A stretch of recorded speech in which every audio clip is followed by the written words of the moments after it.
For this exercise, we are going to be doing 4 different rounds. We're doing supersets. So we're going to focus mainly on upper body, chest, back, buys, tries. And we're going to be supersetting back and forth, drop sets. And then we're going to throw in some high knees for cardio to keep our heart rate up in between. So the way it's going to work, for the first round, we're going to do 15 push-ups. Then we're going to do 15 dips. Then we'll go down to 10 push-ups, 10 dips, 5 push-ups, 5 dips. So we're just doing drop sets of both. No breaks in between, we're just going one after the other, and then we'll finish off with some high knees. We've got 4 rounds in total with different exercises for each round. So for the first round, we're starting with 15 push-ups. So we've got a few modifications here.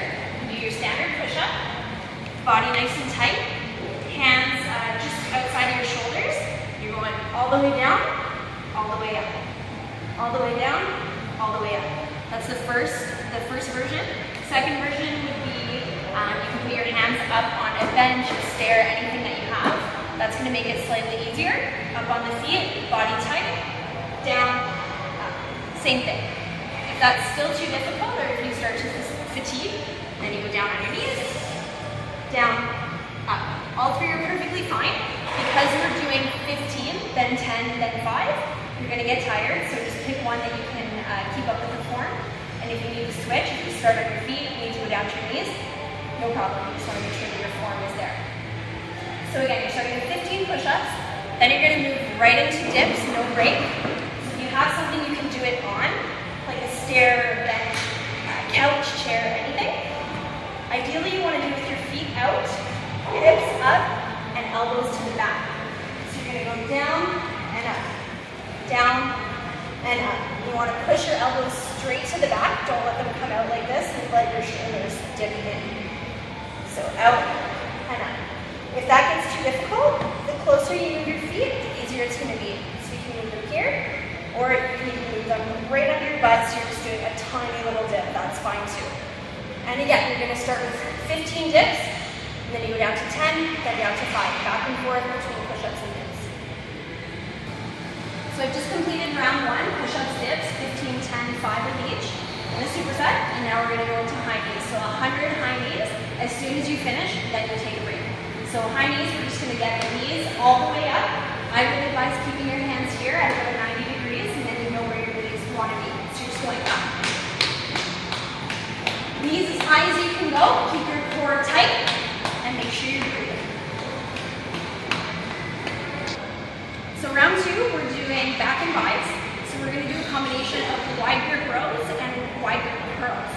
So for this one, for the rows, you want to grip as widely as you can. And again, you can use anything that you have available. If you've got dumbbells, that's fine. If you've got sandbag, even bands.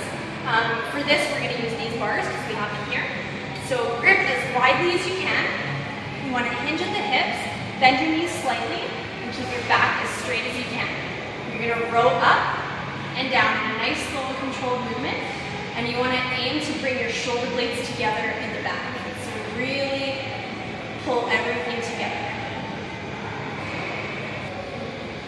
So the next exercise we're pairing with the wide grip rows is wide grip curls. And this is going to work a slightly different group than close grip curls, which we're going to do next. So wide grip curls, again, gripping as widely as you can. And you're just going to curl up and down. You want to keep those elbows nice and sturdy. You don't want any rocking, so it's really bad for your back, and you're not going to be working your biceps that way. So nice and slow and controlled. And the way we're doing this one, in case there's any confusion, for the entire 4 rounds, you're doing 15 of each exercise. So for this one, the example would be 15 wide grip rows, and then 15 wide grip curls. Then you go right into 10 wide grip rows, 10 wide grip curls, and then 5 wide grip rows and 5 wide grip curls.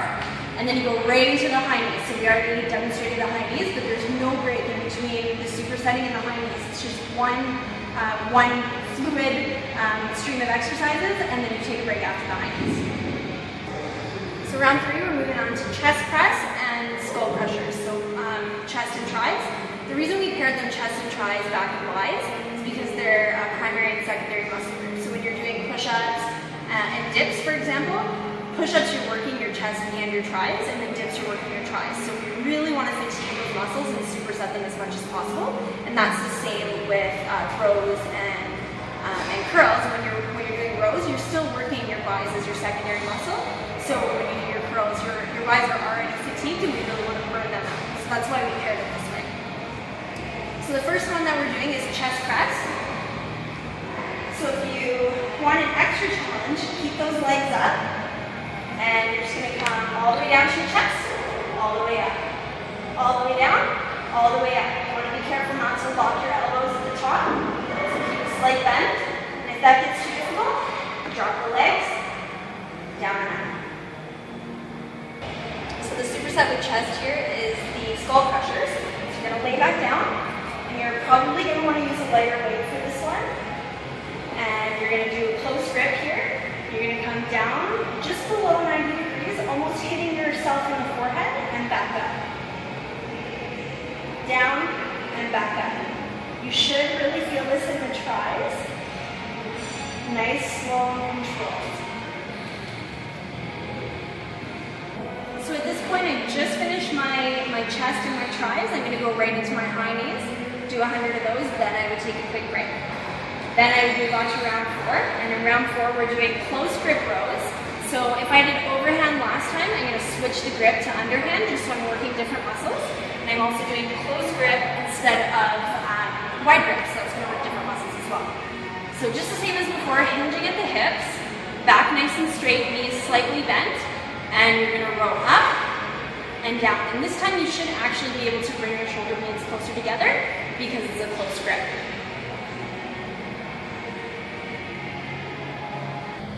So I've just finished my close grip rows. I'm going to go right into my close grip curls.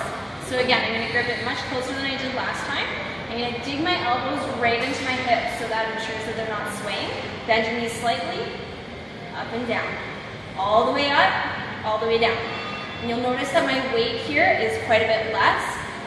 It's ideal for this workout to swap back and forth. So you want to have 2 different sets of weights, one for your back and your chest, and one for your arms, your biceps and your chest. So following my close grip rows and curls, you're going to go right into your 100 high knees, and then that's it. So there's 4 rounds in total, high knees finishing each of them off, and you should be finished the whole workout within about 20 minutes if you keep a good pace and take very short breaks.